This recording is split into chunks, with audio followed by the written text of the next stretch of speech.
राष्ट्राय स्वाहा. मी नावं घेऊन सांगतो, हे भले निखिल वागळे असू देत किंवा विश्वंभर चौधरी असू देत, त्यांचे हात रक्ताने बरबटलेले आहेत, त्यांना लाज वाटायला पाहिजे. आता या सगळ्या आरोपींची माफी कोणी मागायची? बरं, ब्राह्मण बिंबळ सगळे सोडा, हा तर बिचारा मराठा आहे, मराठा शेतकरी घरातला मुलगा आहे, त्याची बायको आता विधवा झालेली आहे, तिच्याकडे कोण आता बघणार आहे? 9 वर्ष त्यांनी हात घालवली, बेल रद्द केला. मोठे डॉक्टर 9 वर्ष आयुष्याची माती झाली. नमस्कार, मी शरद पोंक्षे. आज आपल्याकडे आणखीन एक अशी व्यक्ती आलेली आहे जे फार मोठे विधिज्ञ आहेत. ते अनेक हिंदू धर्मासाठी, देवदेश धर्मासाठी जे लढणारे आहेत आणि ते लढत असताना, संघर्ष करत असताना विनाकारण केवळ हिंदुत्ववादी आहेत हा एकमेव त्यांचा गुन्हा ठरवला जातो आणि त्यांना जेलमध्ये टाकलं जातं. 5-7 वर्षानंतर त्या केस तो फुसका बाहेर निघतो, एकही आरोप सिद्ध होत नाही आणि मग ही माणसं परत बाहेर येतात. पण ही बाहेर येतात, ह्यांना सगळ्यांना सोडवणारे असे काही वकील आहेत आपल्याकडं. सावरकरांनी खूप सुंदर शब्द दिलाय त्याला, विधिज्ञ. तर असे एक विधिज्ञ आहेत संजीव पुनाळेकर, जे स्वतः सुद्धा 42 दिवस जेलमध्ये जाऊन आलेले आहेत.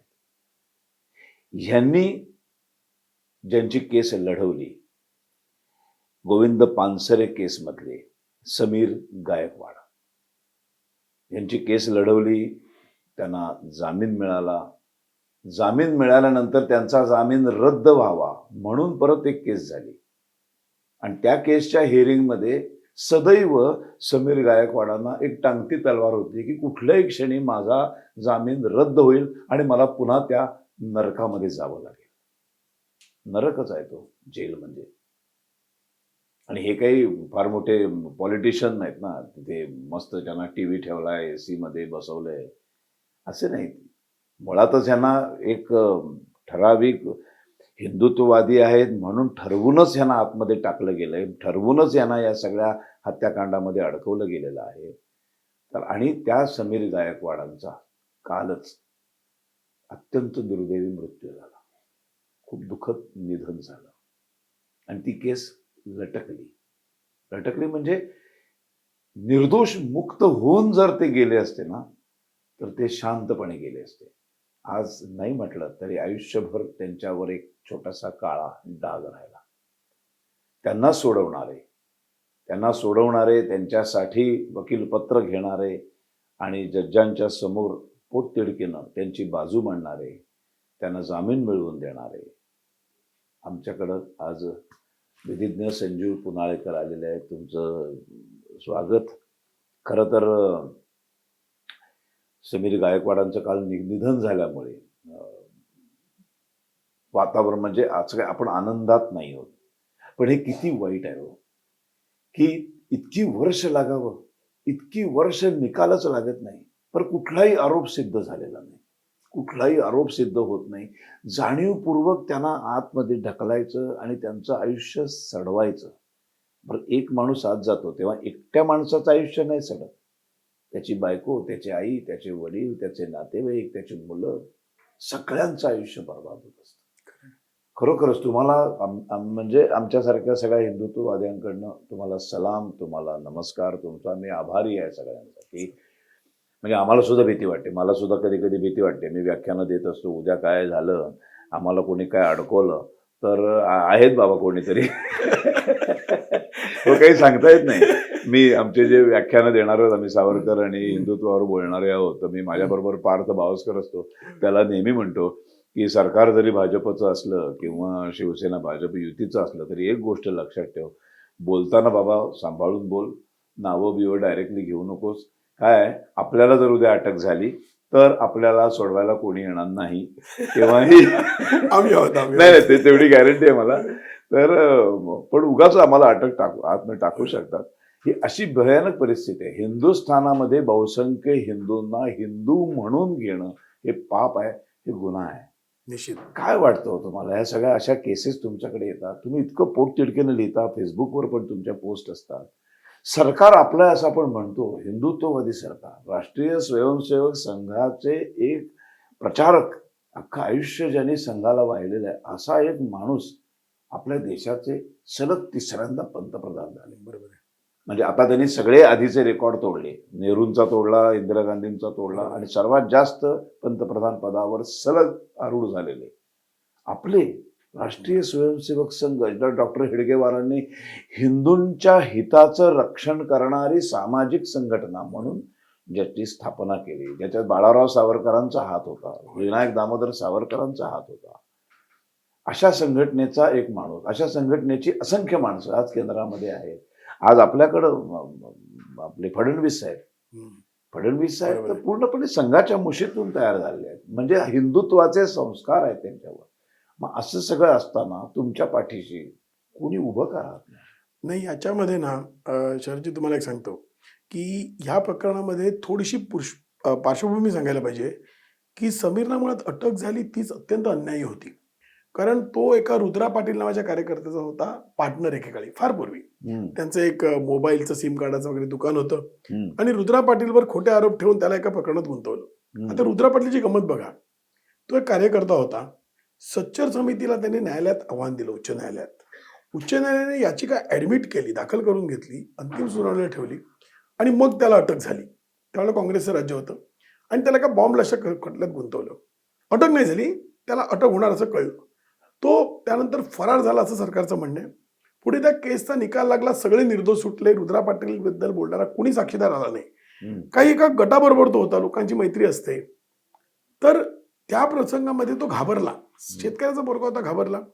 याचा फोन सरकारने टॅपवर ठेवला होता कायम आणि त्यामध्ये त्याचा संभाषणात काहीतरी आक्षेपार्ह आलं. त्यात काही आक्षेपार्ह वगैरे नव्हतं. लोक बोलत असतात, म्हणजे पानसरेंबद्दल तो तुच्छतेने बोलला वगैरे वगैरे. त्यांची हत्या झाली होती गोविंद पानसरेंची. त्यावेळेला ते संभाषण कोल्हापूरच्या पोलिसांना फारसं आक्षेपार्ह वाटलं नाही. पण एक व्यक्ती एकाएकी उभी राहिली, दोन व्यक्ती उभ्या राहिल्या. एक होत्या SM मुश्रीफ, ते करकरे हू किड करकरे फेमवाले. तुम्हाला माहिती त्याने काय थिअरी दिली होती? ते म्हणाले कसाब निर्दोष आहे, पाकिस्तान निर्दोष आहे, इस्लाम निर्दोष आहे, दहशतवादी निर्दोष आहेत, सगळं काय तुम्हा हिंदूंनीच केलंय. बरोबर. आणि पुढे अख्खा देश त्यांच्या तोंडावर थुंकला अक्षरशः. त्यांची थिअरी आपण उडवून लावली. पण तुम्हाला माहिती आहे की एखाद्याने जरी दारू विकायची म्हटली, अफू विकायची म्हटली, व्यवसाय करायचा म्हटला तरी तो पैसा कमावतोच, कारण ते विकत घेणारे काही लोक असतात. त्यामुळे हे गडगंज झाले. त्या ग्रंथाच्या कित्येक लाख प्रती विकल्या गेल्या. ते मुश्रीफ या समीरच्या मागे लागले.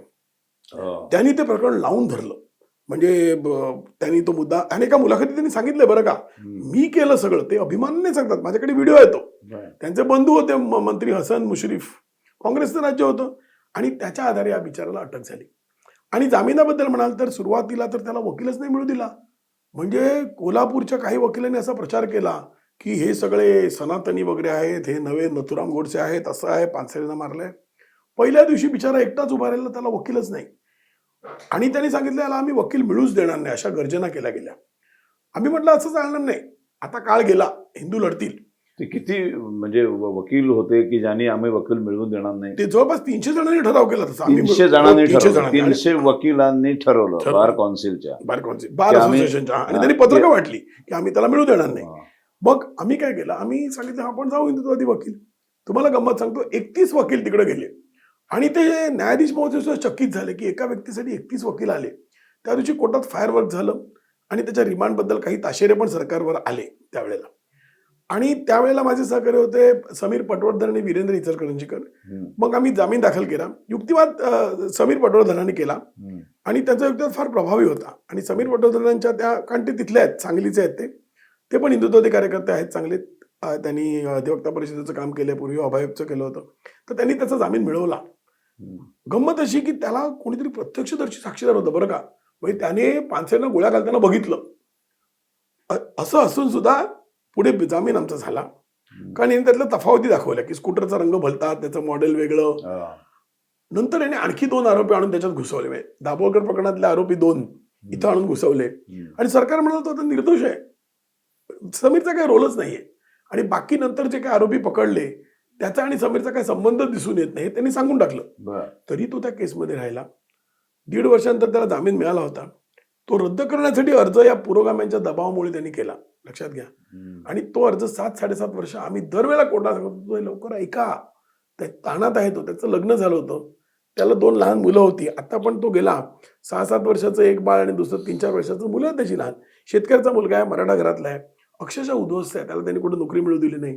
सांगलीचा तो मुलगा. आता बघा ज्याच्यामुळे त्याचं नाव आलं तो रुद्रा पाटील, त्याला त्यांनी क्लीन चिट NIA पासून सगळ्यांनी दिलेली आहे. निर्दोष आहे. हं. या व्यक्तीबद्दल याला जामीन मिळाला, हा पण निर्दोष जाहीर केला, पण केस मात्र मागे घेतली नाही. आणि तुम्ही विचारता की असं का होतंय? कारण व्यवस्थेमधली सगळी माणसं आहेत ना, ही त्या पुरोगामींच्या दबावाखाली आहेत. आता पण बघा, स समीरच्या घरी माणसं गेली, जेव्हा पकडलं, त्या पत्रकार गेले, त्याच्या आईला विचारलं. आता त्या पुरावर कोणी बोलत नाही. जसं उमर खलीद आहे सर. हं. उमर खलीद कसा निर्दोष आहे सांगताय. मग बरोबर. समीरच्या पुराव्यांबद्दल पण विचार करा. तो कोणीतरी स्टेन त्या स्वामी उमर मेला, खलीद आणि त्या शेरजीलचा शेरजील इमाम, हा, जामीन नाकारला तर किती केवढा माणसं गदारोळ. तुटून पडले आहेत. केवढा गदारोळ. मोठमोठे कलाकार काय, मीडिया काय, किती प्रचंड, पत्रकार. प्रचंड. आणि याच्यात समीरची आणखी गंमत होती. समीरच्या वतीने एकसारखे आम्ही हायकोर्टात अर्ज केले की आमची केस चालवा, दोषी असो तर द्या फाशी, निर्दोष असेल तर सोडा. हायकोर्ट ऐकायला तयार नाही. म्हणजे आता बघा, हे अर्बन नक्षल आहेत किंवा हे इस्लामिक दहशतवादी आहेत, हे काय करतात, आपली केसच चालू देत नाहीत. त्यांना जामीन फक्त पाहिजे असतो. आम्ही म्हणतो नाही, जामीन सोडावं, आमची केस चालवा तुम्ही. आम्ही चालवू ना, बघू ना साक्षीदार काय करतो ते. हं. आमची बाजू सत्याची आहे तर कर, नाही त्याला डर कशाला. सरकारमध्ये भाजपचं असो काँग्रेसचं असो. बरं, हे आम्ही काय भाजपचं राज्य आलं असं गत नाहीये. नाही, बरोबर. काँग्रेसच्या राज्यात सुद्धा आमचे अर्ज होते की तुम्ही बरोबर. आता चालवा, कोण आहे त्याला आणा, आम्ही बघून घेऊ. तिथे सूर्य हा जयद्रथ. बरोबर आहे. पण अशी तयारी आमची 2006 पासून आम्ही हे करत आलो आहोत. यांची तयारी नाही होय. अर्बन नक्षल आणि हे इस्लामिक दहशतवादी जे आहेत ते घाबरतात. हं. केस अजिबात चालवत नाहीत. जामीन घ्या आणि घरी बसा.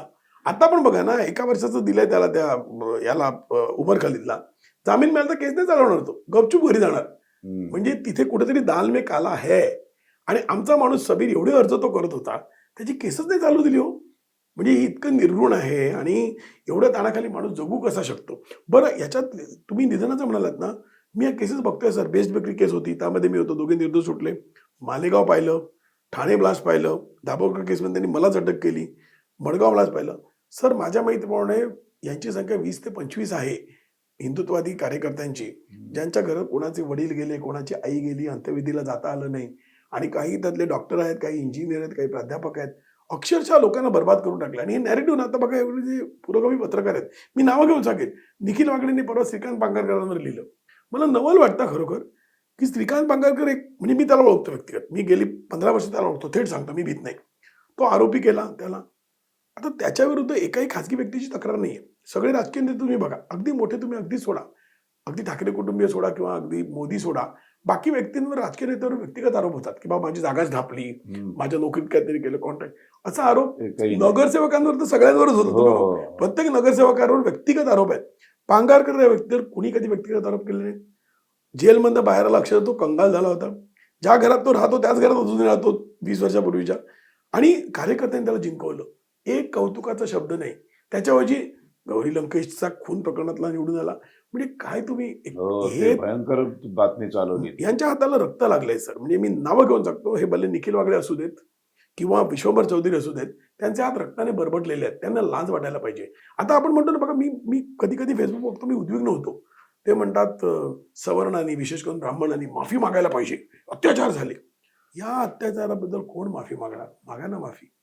साध्वीला एवढा त्रास झाला, काहींचे वडीलही गेले. आता तुम्ही कधीतरी स्वीकारा तुमचा दोष. आणि या काँग्रेसींनी, या पुरोगाम्यांनी, या कम्युनिस्टांनी, या नक्षलींनी येऊन माफी मागायला पाहिजे. काय घडलं आणि काय फिगर आहे तो सर. मी म्हणतो थोडीशी जनगणना करा.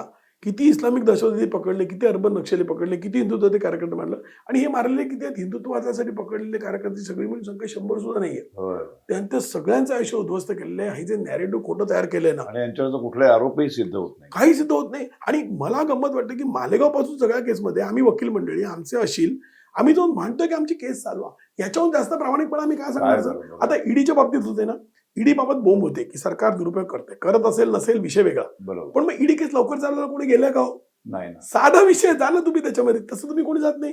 नाही ना, ते म्हणजे पुढं काही होतच नाही ना. होत नाही काही. आणि लोकही जात नाहीत. म्हणजे तो आरोपी सुद्धा म्हणत होता, मला खोटं पकडलं, नवाब मलिकांना पकडलं. नवाब मलिक म्हणतात का माझी चालवा केस, बघूया काय माझे दावची संबंध, तुम्हाला सिद्धच करतो. पण हे धैर्य आमच्या सगळ्या आरोपींनी दाखवलंय.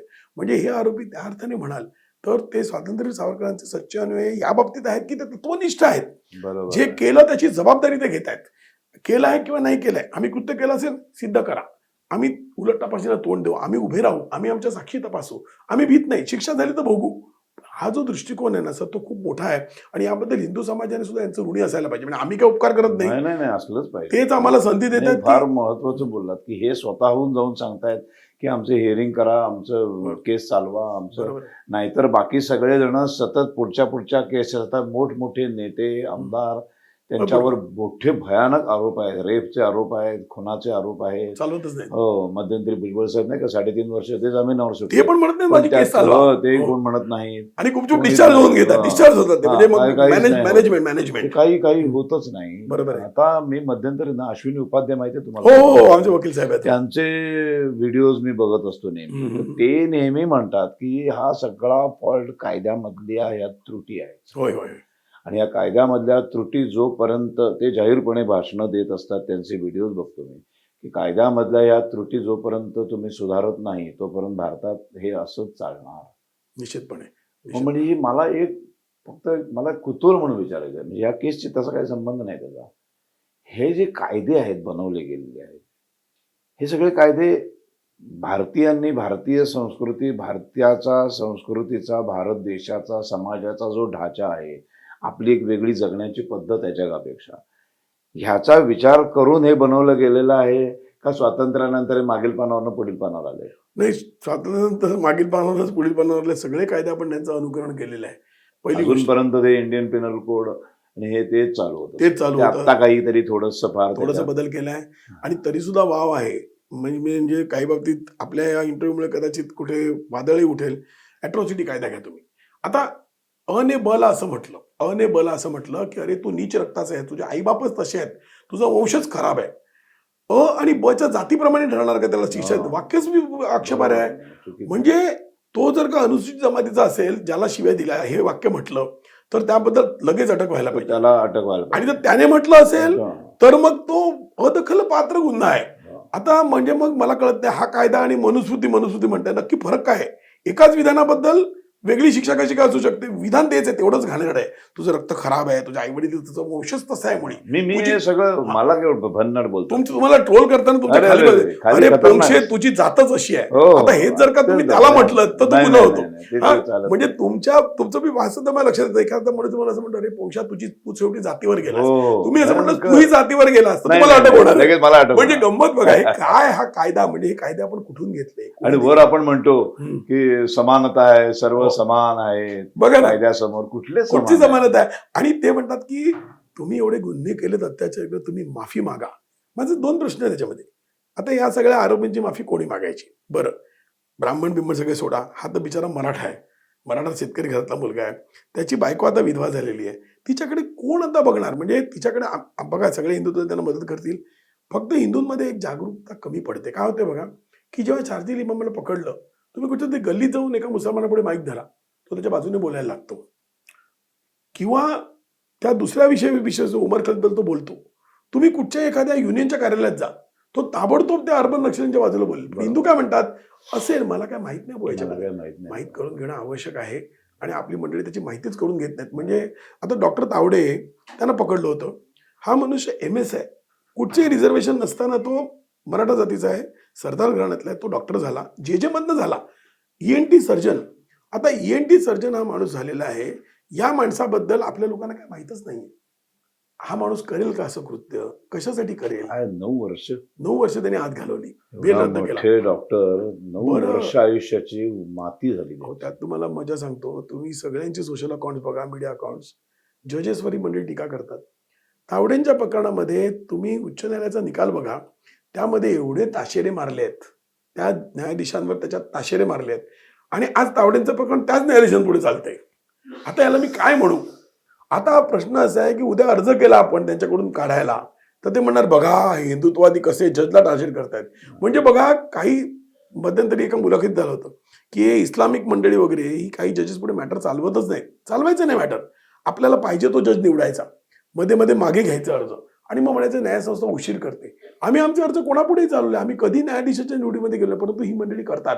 आणि इथं तावडेंच्या बाबतीत मी तुम्हाला सांगतो, मी नाव कोणाचं घेणार नाही, परंतु एक गोष्ट आहे, ही स्पष्ट आहे, सत्य आहे की ज्या आदरणीय न्यायाधीशांवर ताशेरे मारण्यात आले की त्यांनी चुकीचा निर्णय दिलेला आहे, याच्यामध्ये चुकीची विधानं केलेली आहेत, हा निर्णय कायद्याच्या याच्यावर टिकणार नाही, अशा न्यायाधीशांकडून केस काढून द्यायला पाहिजे. परंतु तसं होत नाही आणि याबद्दल हिंदुत्वनिष्ठ आवाज सुद्धा उठवत नाहीत. अत्यंत दुर्दैवी आहे. म्हणजे मला या गोष्टीचं दुःख आहे. पांगारकर म्हणा किंवा हा म्हणा समीर म्हणा, या मंडळींनी जे भोगलंय ना, याला खरं म्हणजे आम्ही सगळे जबाबदार आहोत. आम्ही कुठेही त्याच्यावर आवाज उठवत नाही. आता आपण मुलाखत घेताय, पण अशा मुलाखती कुठे घेतल्या जात नाहीत. मेन स्ट्रीम जो मीडिया आहे ना, तो पूर्णपणे दूर आहे त्याच्यापासून. त्याला ते काही घेणारच पडलेलं नाही. नाही. ते अशा लोकांच्या मुलाखती घेणार काही पडलेलं नाही, काही पडलेलं नाही. ते कितीतरी भयानक माणसांना बोलवलं जातं बिलकुल. आणि मग त्यांच्याबरोबर अगदी काय हसतमुखाने काय विचारूच नका. अतिशय अतिशय आणि अतिशय. कुठलाही त्यांना दुखवेल असा प्रश्न आधी विचारायचाच नसतो.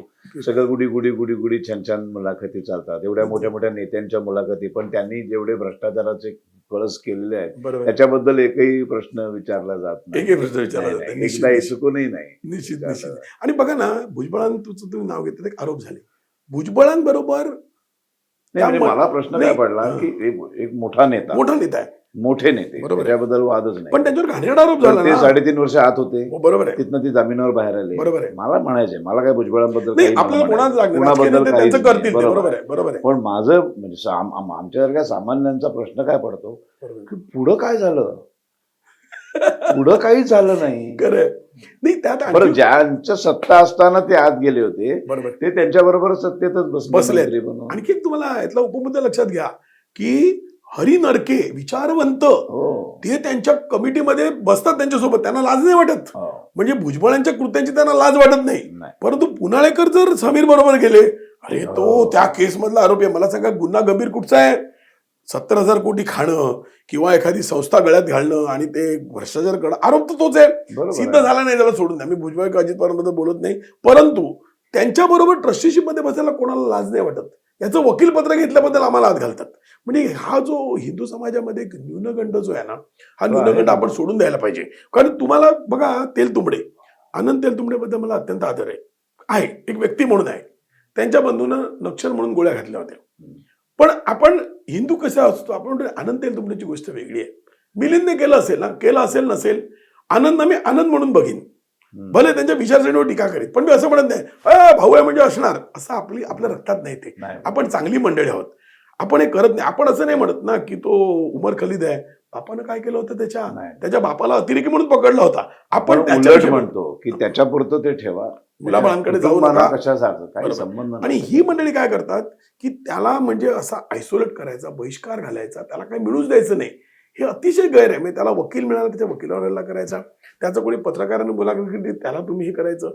म्हणजे याचा अर्थ काय माहिती, एक प्रकारची घुसमट आहे सर. आपल्याला ऑलरेडी हिंदू अशा कार्यकर्त्यांना गुन्हेगारी जमात म्हणून जाहीरच करून टाकलेलं आहे. बरोबर. आणि हे जोपर्यंत घडेल ना, मी तुम्हाला स्पष्ट विचारतो, सावरकरांनी सांगितलं होतं, स्वातंत्र्य सावरकरांनी की शस्त्र हाती घ्या, कायदेशीर मार्गाने घ्या. हिंदूंनी जर आज शस्त्रसज्ज हिंदू झाले नाहीत, तयार झाले नाहीत, तर उद्या काहीतरी घडल्यानंतर आपलं संरक्षण कोण करणार? आझाद मैदानला आपण बघितलं, हो आम्ही त्यावेळेला रमेश शिंदे माझ्यासोबत होते, हिंदू जनजागृती समितीचे, आम्ही एका मोठ्या अधिकाऱ्याला भेटायला गेलो. त्यांनी अधिकाऱ्याने आम्हाला सांगितलं, ते आझाद मैदानला काय झालं ना, तिथे मॅजिस्ट्रेट फायरिंग द्यायचा आदेश नव्हता, ऐन वेळेला एसीपी लेवलचा अधिकारी पोचू नाही शकला. रमेश शिंदे म्हणाले, हे काय तुम्ही सांगताय, स्वसंरक्षणात गोळी घालायचा अधिकार रस्त्यावरच्या भिकाऱ्याला सुद्धा आहे, तुमच्याकडे बंदुका होत्या, स्त्री पोलिसांच्या कपड्यांना हात घातला, पोलिसांना मारलं, मारत नेलं, कपडे काढले, दगड फोडले, हातातली बंदूक तुम्हाला वापरायला न्यायालयाचा आदेश कुठे लागतो? किंवा ज्याला आपण म्हणतो डिस्ट्रिक्ट मॅजिस्ट्रेट, एखादी गर्दी पांगवायला जर फायरिंग करायचं असेल तर लागतं. परंतु स्वसंरक्षणासाठी फायरिंग कुणी कोणावरही करू शकतो, तुम्ही त्याला ठार मारू शकता. परंतु युपी मध्ये नाही करत पोलीस. स्वसंरक्षणाचं करायला लागतं ना. स्वसंरक्षणात इतकी एन्काउंटर झाली, आता गमत बघा झाली ना, की नाही? समजा तुम्ही पोलीस इन्स्पेक्टर आहात मोक्षे साहेब, आणि मी तुम्हाला चाकू घेऊन मारायला येतोय, तुम्ही काय मोबाईल करणार का? एसीपी साहेब हुकूम आहे का, घालू का याला गोळी? स्वसंरक्षणार्थ मारण्याचा हक्क घटनेने दिलेला आहे. म्हणजे याबाबत आपल्या हिंदूंची मनोवृत्ती, भारतीयांची मनोवृत्ती वेगळीच आहे. आणि जर अशी मनोवृत्ती राहिली स्वसंरक्षण, आणि याच्यात काय होतंय की स्वसंरक्षणासाठी काही युवक एकत्र येतात, त्याला तुम्ही आरोपी बनवता, एक दहशत तुम्ही निर्माण करताय. ही जी दहशत जाते ना, आता वकिलांना मला अटक झाली, मला दुःख नाही झालं, मी आरामात 42 होतो, आपण सगळे आध्यात्मिक माणसं आहोत. पण घडलं काय की आमचे वकील कोणी सोडून गेले नाहीत. पटवर्धन साहेब अजून आहेत, वीरेंद्र इचलकरंजीकर आहेत, प्रकाश सालसिंगकर लढत होते, पण नवे वकील मग आले नाहीत, येत नाही, तरुण आले नाहीत. म्हणजे तो फ्लो थांबला. म्हणजे त्यांचे जे मनोरथ होते ते पूर्ण झाले की, कारण त्यावेळेला आमच्याकडे 25-26 वर्षाची मुलं आली, ती आज 35ची झाली. तुम्ही जे 31 घेऊन गेला होता ते 31 तसे राहिले, पण 60 व्हायला पाहिजे, ते ते झाले होत नाही, ते झाले ते नाही. कमी होत आणि नवे आले नाहीत. तेव्हा जो माणूस 30चा होता आता 40चा झालाय, पण आम्हाला नवा आला नाही आणि हे दुर्दैव आहे. आणि वकिलांच्या संघटनांचं काय होतं ना सर, वकिलांच्या संघटना त्यात गेल्यात. कुठे पोस्ट मिळेल का, गव्हर्नमेंट बिल्डर मिळतोय, पब्लिक प्रोसिक्युटर मिळतोय, कुठे या पदामध्ये गेल्यात. आणि त्यामुळे वकिलांच्या ज्या हिंदुत्ववादी संघटना म्हणणार आहेत ना, त्या त्याच्यातच गुंतलेल्या आहेत. आणि त्यातले बहुतेक सिव्हिलचे वकील आहेत, क्रिमिनलचे वकील आहेत ना, ती बड्यापणांची पकडणं करून स्वतःची तुंबड्या भरतायत. त्यामुळे अशा लोकांना मदत मिळत नाही. आणि हे आणि आणखी एक तुम्हाला सांगतो, त्यांची जी संघटना ना मजलिस वगैरे, ते काय पैसे जमा करतात, सगळा जकातीचा पैसा येतो त्यांना. मालेगावचा आम्ही एक माणूस आणला, सगळा जकातीचा पैसा ते घेतात आणि मुसलमान जे दहशतवादी म्हणून पकडले त्यांना ते मदत देतात, वकिलांना ते पैसे देतात. म्हणून तुम्ही बघाल की बोहरी वगैरे जाती आहेत ना, त्यांची थोडी चॅरिटी चालते, बोहरी, खोजा वगैरे. आणि हे जे सुन्नी मुसलमान आहेत ना, त्यांची जकात जाते कुठे हो, जकात कुठे जाते, ती जकात सगळी या कारणासाठी वापरली जाते.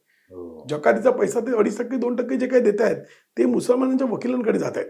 त्यांची एक इकोसिस्टम त्यांची वेगळी उभी आहे. आणि आपली इकोसिस्टम काहीच नाही आहे. आपल्यामध्ये आणखी गडबड काय होते की मोठा नेता अडकला की वकिलांची फौजच्या फौज उभी राहते, आणि छोटा कार्यकर्ता अडकला ना, त्याची बिचारी बायको बांगड्या विकते. अतिशय वाईट परिस्थिती आहे. कोणी येत नाही सर अशी परिस्थिती. त्यामुळे समीर बद्दल दुःख आहे. मदत त्याला कार्यकर्ते करतात आणि करतील. मला एक सांगा, हे सगळं तुम्ही एवढं करता तर तुमच्या कधी पॉलिटिशियन्स, मोठे मोठे राज्यकर्ते, मंत्री यांच्याशी संपर्क तर येत असेल? यांच्याशी संपर्क बऱ्याचदा येतो. कधी तुम्ही या तुमच्या व्यथा त्यांच्याकडे मांडल्या आहेत खरं आणि म्हणजे काय रिस्पॉन्स येतो? खरं म्हणजे थोडं उलटच आहे सर. ज्यावेळेला मला अटक झाली त्याच्या अगोदर एक मुलाखत झाली होती, ज्यामध्ये माझ्यासमोर जितेंद्र आव्हाड होते, साम टीव्हीवर झाली होती आणि निलेश खडेंनी ती घेतली होती. त्यामध्ये मी एक विचार ठामपणे मांडला की हिंदू दहशतवाद नाहीच आहे, पण काय पद्धतीने हिंदूंच्या रिॲक्शन्स येत आहेत. जसं माझे आरोप आहेत ते निर्दोष आहेत, परंतु काही हिंदूंनी शस्त्र घेतलेत ती ॲबरेशनमुळे घेतले. जसं समझोता ब्लास्ट किंवा मक्का ब्लास्ट किंवा अजमेर हा हिंदूंनी केला असण्याची दाट शक्यता आहे. ते आरोपी खोटे आहेत तिथपर्यंत खरं आहे, पण हिंदूंना एक व्यथा आहेत की पॉलिटिकल सोल्युशन मिळत नाहीये. जर का तुम्ही काश्मीरमधल्या लोकांना इम्युनिटी देताय आणि त्यांचं पुनर्वसन करताय, जर नक्षलींचं करताय तर यांना पण करा. म्हणजे एक प्रकारे पॉलिटिकल सोल्युशनची आम्हाला गरज आहे हे आम्ही सांगितलं. त्यानंतर मला बऱ्याच राजकारण्यांचे, मी नावं इथं सांगत नाही, मला फोन आले की तुम्ही चुकीचं बोललाय, तुम्ही ऍडमिशन केलंय. म्हटलं मी ऍडमिशन केलेलं नाही, मी म्हटलं नाही की हिंदू दहशतवाद आहे, हिंदू दहशतवाद नाहीच आहे हे मी म्हटलं. त्यामुळे आव्हाड सुद्धा तिकडे अवाक झाले, त्यांना काही बोलायला उरलंच नाही. मी म्हटलं नाही, मी इतरांबद्दल बोलत नाही, मी फक्त हिंदू युवकांबद्दल बोलतो, त्यांची लाईफ बर्बाद होते, त्यांना मेनस्ट्रीम मध्ये आणलं पाहिजे, कारण ते या व्यवस्थेचे बळी आहेत. राजकारणी आमचे प्रश्न सोडवत नाहीत. आता राजकारणात काय झालं सर, या राजकारणाने एक सोयीचं एक बनलेलं आहे की या लोकांना घ्या, त्यातल्या काहींना तिकीटं द्या, काहींची नावं वापरा आणि आपली पोळी भाजा. त्यामुळे त्यांना सुद्धा खऱ्या अर्थाने हा प्रश्न सोडवायचा नाहीये. म्हणजे अशा प्रकारचं, जसं आपल्याकडे पुढे एक म्हणत होते, शिवाजी महाराज जन्मात पण शेजाऱ्याच्या घरात, किंवा स्वातंत्र्य सावरकरांनी जे हाल भोगले, परंतु आता एक नवी पद्धत आलेली आहे की या गोष्टीचं समर्थन त्या व्यक्तीला काय मिळू द्यायचं नाही, त्या व्यक्तीला पूर्ण चिरडायचं, त्याला बर्बाद होऊ द्यायचं आणि मग त्याचा फोटो लावून त्याच्या तरी मतं मागायची. असा व्यापार या राज्यामध्ये, निदान मी देशाचं बोलत नाही, देशामध्ये असं नाहीये सर. म्हणजे पंतप्रधानांबद्दल तुम्ही बोललात, त्याचा अनुभव मला चांगला आहे की ज्यावेळेला बेस बेकरीची केस झाली त्यावेळेला सुद्धा काही निरोप आले की नाही, ते निरोपात त्यांना मदत करा. खरं म्हणजे त्या केसमध्ये बडे वकील उपस्थित झाले होते आणि त्यांना शिक्षा सगळ्यांना झाल्या होत्या आणि 2 जण नंतर सापडले, त्यांची एफआयआर मध्ये नावं होती. आम्ही ती केस लढलो आणि ते निर्दोष सुटले, पूर्ण निर्दोष सुटले. त्यांना ओळखू शकले नाहीत, इतर पुरावे ते आम्ही खोटे ठरले आणि ते सुटले. पण त्यावेळेला मला जे केंद्रीय नेतृत्व तिकडून चांगला अनुभव होता. परंतु राज्यामध्ये जे चाललंय त्याच्यामध्ये मी बघतोय की बऱ्याचदा असं घडतंय की त्यांचा वापर केला जातो हिंदू दहशत तरुणांचा, हे मी बघतोय. म्हणजे त्यांच्या नावावर बोलायचं पण त्यांच्याशी काही संपर्क साधायचा किंवा त्यांना भेटायचं नाही, अशी एक परंपरा आपल्या राज्यात तरी येते आहे. मी कोणाचं नाव घेणार नाही, पण इथलं बऱ्याच जणांची तशी वृत्ती आहे सर की त्यांचा हिंदू. आता असे किती हिंदू कार्यकर्ते निरपराध जे फालतू केसमध्ये असे अडकून आतमध्ये सडतायत? आताच्या घडीला सर जवळपास ती संख्या गेल्या काही काळामध्ये प्रचंड प्रमाणात जामीन आम्हाला मिळाले. 6-7 वर्षांनी काही निर्णय आले. त्यामुळे आता जेलमध्ये सडणाऱ्यांची संख्या जवळपास 8 ते 9 आहे. अजूनही ते आतमध्येच आहेत. अजूनही ते 8 ते 9 आहेत आणि जामिनावर सुटलेले जवळपास एक 70 ते 80 आहेत जे अजून केस फेस करतायत. मला एक विचारायचं होतं, हे जे मध्ये भावे वगैरे सगळे निर्दोष सोडले, ह्यांची 7-7, 8-8 वर्ष जेलमध्ये गेली. आता डॉक्टर तावडे यांचे 9 वर्ष गेली. ह्याच्यानंतर बाहेर आलं, जेव्हा निर्दोष मुक्त होतात तेव्हा ह्याचं कॉम्पन्सेशन कोण देतं का? असं काहीच नाही. आपल्या कायद्यात 15,000 रुपयाचं कॉम्पन्सेशन आहे. 15,000 8 वर्षांचं? हो, किती वर्षाचं? जास्तीत जास्त 15,000 एवढे पैसे मिळतात? तेवढेच नाही. तेच पण न्यायालयाने जसं ठरवलं की तुम्ही पूर्ण निर्दोष होता, खोटाच खटला झाला होता तर सत्र न्यायालय जास्तीत जास्त 15,000 देऊ शकतो. ही तरतूद आहे. 15,000 फक्त. तुमच्या आयुष्याची तेवढीच किंमत आहे, तेवढीच किंमत आहे. म्हणजे हे इतकं भयानक आहे. आणि काय होतं ना, मी ते बेस बेकरी प्रकरणात किंवा इतरही पाहिलं, तो कार्यकर्ता बाहेर येतो तेव्हा सगळं जग बदललेलं असतं. या काळात व्हॉट्सअप आलं, नेट हो, बदललं, हो. बाहेर सगळं, आणि त्याला तो असा परक्या जगात आल्यासारखा असतो. हो. मग त्याला काय होतं की 10-12 दिवस लोक जेवायला बोलावतात, त्याचं सगळं चांगलं होतं. काही जण त्याच्या कुटुंबाला आर्थिक मदत करत असतात, कारण काही लोक आपली करतात. तो बाहेर आला की ती मदतही बंद होते आणि त्यानंतर त्याचं कुटुंब अजून उद्ध्वस्त होतं. आणखीन कारण तो त्या ह्याच्यातनं बाहेर येतो. काय होतं की तो कार्यकर्ता अशा एका विश्वासात असतो आतमध्ये. त्याने एक म्हणजे मी निराशाजनक थोडं बोलते, मला क्षमा करा त्याबद्दल, पण तो त्या अशा भावनेत असतो की ठीक आहे ना, समाजासाठी केलं ना, आणि बाहेरला त्याला लक्षात येतं की समाजाचं सगळंच ठीक चाललंय, आपल्याकडे दुर्लक्ष होतंय. आणि असं उद्ध्वस्त होणं खूप जास्त आहे. म्हणजे हिंदू समाजाने त्याला जवळ घ्यायला पाहिजे, त्याला आपल्यात घ्यायला पाहिजे. त्याला पदं द्या, तिकडं द्या असं मी म्हणत नाही, पण निदान फुंकर त्याच्यावर घाला. त्याच्यावर फुंकर घाला, जी मदत जमेल ती त्या कार्यकर्त्याला करा. आता जर पांगारकर निवडून आले, श्रीकांत पांगारकर, मला खूप बरं वाटलं की समाजाने दाद दिली. समीरचं काय, डॉक्टर तावडेंचं काय, कारण ही राजकारणातली मंडळी आहेत. पांगारकरांसाठी एक व्यासपीठ होतं. मला त्याचा अभिमान आहे की त्याने ते करून दाखवलं. पण प्रत्येकजण राजकारणात नाही. तर मी वकील होतो, माझी प्रॅक्टिस नंतर छान चालली, मला काही फरक नाही पडला. पण ते तसे नाही, जे साधी माणसं आहेत, कुठेतरी शिक्षकी पेशातले आहेत, कोणीतरी इंजिनियर आहे, त्याला नंतर कोण घेणार व्यवस्थेमध्ये सर? म्हणजे हे हिंदू समाजाने तो तिथेच थांबतो त्याचं आयुष्य, जग पुढे निघून जातं. बरोबर आहे. परत येऊन ते मॅच करणं आणि खूप परत कठीण. त्याच्यात उभं राहणं खूप चालत्या प्रवाहामध्ये, ते आणि फार अवघड काय आहे. झालं ना, स्वातंत्र्य सावरकरांचं सारख्याकडून पाहिलं काय होतं की ती दैवी व्यक्तिमत्व होती. त्यामुळे त्यांना काही जे चाहते होते ते पुरेसे होते की सावरकरांच्या चरणाची जाऊन बसले. सावरकरांना काही जणांनी घर बांधून दिलं, लोकांनी त्यांची पुस्तकं छापली, त्यांचं आयुष्य वाईट गेलं, हाल भोगले, परंतु विपन्नावस्था सावरकरांना आली नाही. यासाठी स्वातंत्र्य की काही स्ट्रॉंग व्यक्ती ताकदीनिशी त्यांच्या पाठीशी उभ्या राहिल्या. त्याचं तुम्ही सुद्धा तिथे काही म्हणजे त्यांना न्याय मिळाला नाही, परंतु त्यांना एवढं हलक्यात घेणं काय कोणाला शक्य झालं, कारण व्यक्तिमत्वच उत्तुंग होतं. पण पण सर्वसामान्यांचं सरकारने केला अपमान त्यांचा. अपमान भरपूर केला, भरपूर केला सरकारने. गांधी हत्येमध्ये त्यांना फुकटचं अडकवलं. तर पाकिस्तानचे पंतप्रधान येणार म्हणून त्यांना जेलमध्ये टाकलं. दरवेळेला ते गेले तरी ते विसरूनच गेले. विसरून असे अनंत अपमान. अत्याचार केले, अनंत. पण काही स्ट्रॉंग व्यक्ती तरी उभ्या राहिला की पण उभा समाज उभा राहिला किंवा एखाद्या समाजाच्यासाठी ते दैवत होतं. दैवत होते. किंवा आता कर्नल पुरोहित आहेत, तसं यांचं होत नाही. होत नाही. ही साधी माणसं साधी आहेत, माणसं आहेत, त्यामुळे साधे ते बोलतात. कार्यकर्ते आहेत, कुठल्या तरी आंदोलनात असतात, बिचारे वाकड अडकले जातात, काहीच होत नाही त्यांचं. वर्ण ऑर्डर ते टाका आतमध्ये. आणि त्यांच्यासाठी जाऊ दे, पुढची एखादी जाऊ दे. स्कीम वगैरे पण तयार होत नाही की बाबा नाही, हिंदूंनी काय, केली. काय. आणि तुम्हाला आणखी एक सांगतो, बरेच आता हिंदुत्व दिसतात की त्यांच्या नावाने पैसे जमा करायचे. हो, म्हणजे वकील देते म्हणून लोक पैसे घेत आहेत, असंही घडतंय. म्हणजे अक्षरशः मेलेल्याच्या टाळूच्या ह्याच्यावरचं मड्यावरचं लोणी खाणं, टाळूवरचं, इथपर्यंत प्रकार आपल्या देशात चालू आहेत. त्यामुळे त्या सामान्य कार्यकर्त्याला मदत मिळत नाही, ही वस्तुस्थिती आहे. आणि त्याच्यासाठी काहीतरी समाजाने करायला पाहिजे. आमच्या मर्यादा आहेत, तरी आम्ही आमच्या दृष्टीने करतो. काय वेळा आम्ही खिशातून टाकूनही देतो, काही जण द्या सांगतो. पण ह्याच्यात पण तुम्हाला गंमत सांगतो, एखाद्या व्यक्तीला मी म्हटलं, एखाद्या धनाढ्य व्यक्तीला, त्याला बाबा मदत कर, काहीतरी दे त्याला, तो गरीब आहे बिचारा, तर त्याचे 2 इम्प्लिकेशन होतात. पहिलं इम्प्लिकेशन, आमच्यावर लक्ष असतं. पुढे एखाद्या प्रकरणात त्याला गुंतवलं तर यांनी त्याला पैसे मिळवून दिले होते घेणार. 2, त्या व्यक्तीच्या मनात हा किंतू टाकला जातो की हे बघा, त्याला पैसे द्यायला सांगतोय ना, हा वकील आपली फी काढून घेईल. म्हणजे इथपर्यंत आपल्या समाजाचं अवमूल्यन झालं. म्हणजे लोकांना ही दिलदारी येत नाहीये. आणि हे लोक आपली जसं मुसलमान त्यांना आपली जबाबदारी मानतात, कामगार वर्ग अर्बन नक्षल आपली जबाबदारी मानतो, पण हिंदू समाज मानत नाही. आणि जोपर्यंत तो मानत नाही तोपर्यंत त्या समाजावर संकट राहणार आहे, हे निश्चित. मला एक असं सहज विचारायचं होतं की लढता तुम्ही ज्यांच्या बाजूने लढता त्यांना आत टाकावं म्हणून, त्यांचा जामीन रद्द व्हावा म्हणून लढणारा एक वकील असतो किंवा जज असतात जे तुम्हाला न्याय देत नाही. पण कधीतरी शेवटी तुम्ही एका पेशातले आहात, कधीतरी कुठेतरी एका वेगळ्याच कारणाने जेव्हा तुम्ही एकत्र भेटता तेव्हा हे विषय निघतात. बोलणं होतं. तुम्हाला एक गमतीची गोष्ट, तेव्हा असं कधी कोणी म्हणतं की सॉरी संजीवजी, मी निश्चितपणे असं तुम्हाला हे करू शकलो नाही, असं घडतं किंवा माझ्यावर दबाव होता. मी तुम्हाला गोष्ट सांगतो, नाव वाटल्यास सांगू नका, एकही नाव न घेता मी सांगतो. दाभोळकर आणि पानसरे प्रकरणात आणि मालेगाव प्रकरणात जितके वकील आमच्या विरोधात होते, त्या प्रत्येक वकिलाच्या माझं खाजगीत बोलणं झालेलं आहे. कोर्टाच्या बाहेर गप्पा मारून चहा किंवा असंच बोलणं. तेव्हा प्रत्येकाने या विषयावरची थोडी तरी खंतही व्यक्त केलेली आहे.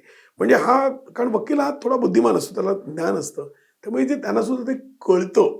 तुम्हाला एक गोष्ट सांगतो की जेव्हा मला अटक झाली ना, तेव्हा एक वहाब म्हणून वकील आहेत, ते मुस्लिम वकील आहेत, ते बरेच त्यांच्याकडे त्या ब्लास्ट वगैरे केस आहेत. ते मला म्हणाले, तुझ्यासाठी मला काय उभा राहायचं, मी उभा राहीन, कारण मला माहिती आहे की तुला गुंतवलेलं आहे इथपर्यंत आलं होतं. म्हणजे या गोष्टी आहेत किंवा दाभोळकर कुटुंबियांच्या सिव्हिल केसमध्ये एक वकील आहेत त्यांचे. ते मला म्हणाले या केसमध्ये तुला काही मदत लागली ती मी करीन कारण आम्ही तुमच्या पाठीशी आहोत. म्हणजे असं त्यांचे सिव्हिल मधले त्यांचेच वकील. पण त्यांनी सांगितलं त्याबाबतीत तुला एक वकील म्हणून काय लागलं म्हणजे आणि त्याचबरोबर या विक्रम भावेच्या बद्दल वगैरे सुद्धा बडे बडे वकील आहेत ना त्यांनी स्वतःहून मला निरोप पण दिले की याबद्दल काय असेल तर आम्ही करू. म्हणजे काही वकील आहेत चांगले, काही ना वेळेच्या याच्यामुळे जमत नाही, काही ना काही इतर अडचणी असतात. पण हा अनुभव येतो की लोक प्रांजळपणे बोलतात. काही न्यायाधीश सुद्धा निवृत्तीनंतर खाजगीत बोललेले आहेत की इथं चुकलंच होतं म्हणून ते बोललेले आहेत. किंबहुना काही न्यायाधीशाच्या निर्णयात आलेलं आहे की ती पूर्वी आमची चूक झाली होती, न्यायालय चुकलंय अशा प्रकारचं आलं. पण उपयोग काय, बैल गेला आणि झोपा गेला, जे व्हायचं ते होऊन गेलं. तेव्हा फार वाईट वाटत असेल. खूपच वाईट वाटतं सर, खूपच वाईट म्हणजे वाटतं. आज तुम्हाला समीर गायकवाडला न्याय मिळवून न देताच तो गेला ह्याचं नाही, प्रश्न आहे की त्याच्या पत्नीला किंवा त्याच्या घरच्यांना कसे भेटू, खूप मोठा प्रश्न आहे सर. आणि हे दुःख आहेच. म्हणजे जर डॉक्टर तावडे आमचे होते त्याच्या बाबतीत मला अनुभव होता की त्यांना आम्ही वारंवार अर्ज केला, सगळे अर्ज अलाव झाले, घेऊन आलो त्यांना. जेव्हा घेऊन आलो त्या दिवशी त्यांचे वडील गेले आणि मग पोलीस म्हणाले तुम्हाला वडिलांना भेटण्यासाठी आणलं होतं, आता वडील गेलो, अग्नीचं परमिशन नाही, तिथपर्यंत भांडावं लागलं. तो आमचा साहू होता, त्यांचा भाऊ भर कोर्टात गेला, साध्वींवर हल्ला झाला होता, तोंडावर वार झाले होते, रक्त गेलं, कोर्टात गोंधळ झाला. तो माझ्याकडे राहत असे, तो त्या दिवशी तो नेमका राहिला नाही आणि उशिरा आला, थेट कोर्टात आला. ते कुंद वातावरण आढावा त्याने ऐकला, त्यांनी छाती अशी तोडली, तिथंच पडून तो मेला घेऊ गेला तिकडे तो कोर्टात. आणि मग ती बातमी, मग ते प्रेत काढलं, त्याचं ते परत पाठवलं, पोस्टमार्टम होऊ नये म्हणून प्रयत्न केले, त्याला आम्ही 30,000 रुपये भरले, त्याला इंदोरला पाठवलं, अंत्यसंस्काराचा तो इंदोरचा होता बिचारा तो. आणि मग आलं तर कुठे बातमीच नाही. मी त्याला एका पत्रकाराला विचारलं, तो म्हणाला काल ते गृहमंत्र्यांनी करोडो रुपये वाटलेत, संपादकाचा हा रेट आणि पत्रकाराचा हा रेट. आणि ती बातमी आज सुद्धा कोणाला माहिती नाही बरं का. मालेगावच्या आरोपीचा भाऊ भर कोर्टात न्यायाधीशासमोर कोसळून कोर्टाच्या आत मेला, ही बातमीच नाहीये. म्हणजे ही ब्रेकिंग न्यूज आपल्याला नाहीच आहे मुळात. किती भयंकर आहे हो. म्हणजे या गोष्टी घडतायत. आणि आता विषयाला म्हणून तुम्हाला सांगतो, हे जे गृहस्थ आहेत या केसमधले समीरच्या ते मुश्रीफ, बघा पत्रकार कसे बातम्या दाबतात बघा. याच आपल्या केसमध्ये अबू जुंदाल पकडला गेला. अबू जुंदालला 2012 मध्ये पकडलं, आता 25 मध्ये आहोत. 13 वर्ष अबू जुंदाल तो हँडलर, ग्रेट मराठी मुसलमान. एक परवा एका राजकीय त्याची मुलाखत ऐकली, तो म्हणाला मराठी मुसलमान असे नसतात बरं का. मी म्हटलं अच्छा, दाऊद कोण आहे, अबू जुंदाल कोण आहे. म्हणजे अबू जुंदाल कोण आहे, हँडलर. आणि 13 वर्ष त्याची केस चालत नाही, त्याच्याबद्दल काही प्रश्न विचारत नाही. अबू जुंदालच्या घरी कोणी मुलाखत घ्यायला जात नाही हो. समीरच्या घरच्यांना केवढा त्रास दिला, आमच्या रुद्राच्या घरच्या, म्हणजे घरी जाऊन त्याला माईक धरायचं समोर. मग हे पत्रकार हे का असं करतात. जा ना अबू जुंदालच्या घरी, आहे ना त्याचं घर, विचारा ना तुमचा मुलगा कुठे होता 12 वर्ष, पॉइंटेड प्रश्न विचारा. कोल्हापूरच्या पत्रकारांनी जावं ना, मी कुठे अडवतो त्यांना. परंतु एकामध्ये सुद्धा हे धैर्य नाहीये. म्हणजे त्यांच्याबद्दल काही बोलायचं नाही, कान नाक सगळं तुम्ही बंद करून ठेवलेलं आहे, कान डोळे सगळं बंद करून तुम्ही ऐकताय आणि काहीच तुम्ही होऊ देत नाही. बघा अबू जुंदालची मी तुम्हाला सांगितलं, अबू जुंदालची तुम्ही मला गुगलवर मारा, एक स्टोरी मला दाखवा, काय झालं त्याचं, काहीच नाही. भीषण आहे सर, हे भीषण आहे. मला आता इतकी वर्ष तुम्ही या वकिली क्षेत्रामध्ये आहात, हे सगळं इतक्या वर्षांच्या अनुभवानंतर असं काही डोक्यात आहे का तुमच्या की ही सिस्टीम बदलण्यासाठी काय करायला पाहिजे. म्हणजे सामान्य माणसाला आपण म्हणतो ना, हॉस्पिटल आणि कोर्टाची पायरी चढू नये, ती चढली की तो गेलाच कामात. फारच नशीब बलवत्तर असेल तर तो लवकर बाहेर येईल, नाहीतर तो म्हणजे वाटोळच झालं त्याचं. हे सगळं, ही जी न्यायालयीन प्रक्रिया आहे ही बदलण्यासाठी काहीतरी ठोस केसेस जाऊ देत. काय करायला पाहिजे की ह्या भारतातली न्यायव्यवस्था अशी बदलेल की जेणेकरून सामान्य माणसाला पटकन न्याय मिळेल. सामान्य माणसाला फार पैसे न देता, आता एखादा सामान्य माणूस आहे, त्याला निरपराध आहे, त्याला उगाचच आतमध्ये टाकला, त्याला सोडवण्यासाठी त्याच्याकडे पैसे नाहीत, तो मोठा वकील आणू शकत नाही, मग म्हणून तो वकील आणत नाही.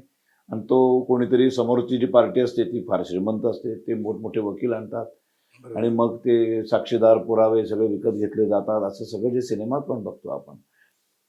अशा वेळेला त्या सामान्य माणसाला हक्काने जावं, तिथे त्याला हक्काने न्याय मिळेल किंवा तिथे त्याला हक्काने कोणीतरी मिळेल, अशासाठी काय करायला पाहिजे उपाययोजना. नाहीतर हे अखंड असंच, म्हणजे आपण काय कोणीच अमरपट्टा घेऊन आलेले नाही आहोत, आपण कधीतरी जाणार आहोत. बरोबर, आपण गेल्यानंतर काय. बरोबर आहे. आज जे 31 वकील गेले कोर्टात समीर गायकवाडसाठी, आज 31चे हळूहळू कमी होत जाणार, कारण बरोबर. 31 मध्ये भरच पडत नाहीये, पडतच नवीन कोणी डेअरिंगच करत नाहीये. करत नाही. हे 31 अजून एक 15 वर्षांनी 20 वर्षांनी संपलेले असणार. बरोबर आहे सर. मग एक 25 वर्षानंतर एक समीर गायकवाड, एक भावे, एक डॉक्टर तावडे जेव्हा पुन्हा उभे राहतील, हे उभेच राहणार नाही, राहणारच आहे. हे संपणार नाहीये. त्यावेळेला त्यांच्यासाठी कोण संजीव पुनाळेकर दुसरे असतील का? सर हा प्रश्न खूप गहन आहे आणि याचे त्रिसूत्री उत्तर आहे सर. एक उत्तर आहे सकारात्मक आहे, जसं आमचे प्रकाश सालसिंगकर आहेत. दरचे हमदर्द संघटना चालवून ते सगळ्यांना कायदेशीर मदत आज सुद्धा देत आहेत. जो गरीब आरोपी गेला त्याला सोडवायचा, हा झाला सकारात्मक भाग. आणि याचे दोन ना संघर्षात्मक भाग आहेत. पहिला भाग असा आहे की जे भ्रष्ट न्यायाधीश आहेत, न्याय यंत्रणा, त्याविरुद्ध एक फळी उभारायला लागेल. तर संघटन आणि संघटना एकच उपाय, ते करायला लागेल. पहिली गोष्ट म्हणजे लोकांना विश्वास, कोर्टाच्या अवमानाचा कायदा आहे, त्यामुळे लोक बहिलेले असतात, पण न्यायाधीशावर तक्रार होऊ शकते, वकिलांवर तक्रार होऊ शकते, यावर लोकांना धैर्य द्यावं लागेल सर. हे पहिलं आहे. दुसरं कृत्य यासाठी आता आम्ही संघटन करतो आहोत की आम्ही एक वेबसाईट करून लोकांना सांगणार की तुमच्या तक्रारी या आमच्याकडे. आणि तिसरा संघटनाचा भाग असा आहे सर की वकिलांना एकत्र आणून हे शिकवावं लागेल की तुम्ही यासाठी उभे राहा, यात तुम्ही शिकाल आणि तुम्हाला सुद्धा काहीतरी त्यामध्ये मानसिक समाधान मिळेल. संघटनाशिवाय दुसरा उपाय नाही सर. शेवटी बदलायचं असेल ना, कारण आता काय झालं ना, तुम्ही मगाशी म्हटल्याप्रमाणे पुढे लोक उभी राहण्यात एकीकडे दहशत आहे, दुसरीकडे जर हिंदुत्ववाद्यांचं सरकार आल्यामुळे एक फायदे उघडलेले आहेत. म्हणजे ज्याला आपण म्हणतो कॅरेट आणि स्टिक, तर स्टिक पण आम्हाला मारली जाते आणि काही जण कॅरेट पण आहे, काही जण उच्च पदावर गेलो ते सोडून जात आहेत.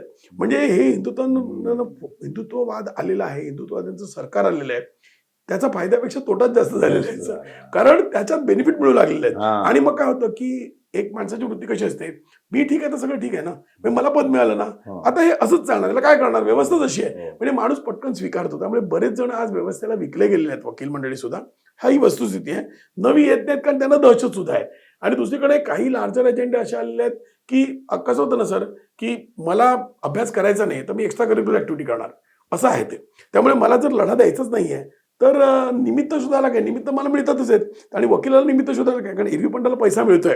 वकील गडगंज कमवतात सर, असं नाहीये वकील मिळवत नाहीत. आणि चांगला वकील असतो, तो हुशार असतो, त्याला ते मिळतं. त्यामुळे त्या वकिलांना ज्यांना पळायचंय ना, त्यांना हिंदुत्ववादी सरकारमुळे पळवाट आलेली आहे. सरकार आपलंच आहे, माझं ऐकतात, परंतु या विषयावर ते ऐकत नाहीयेत. हा विषय लक्षात घ्या.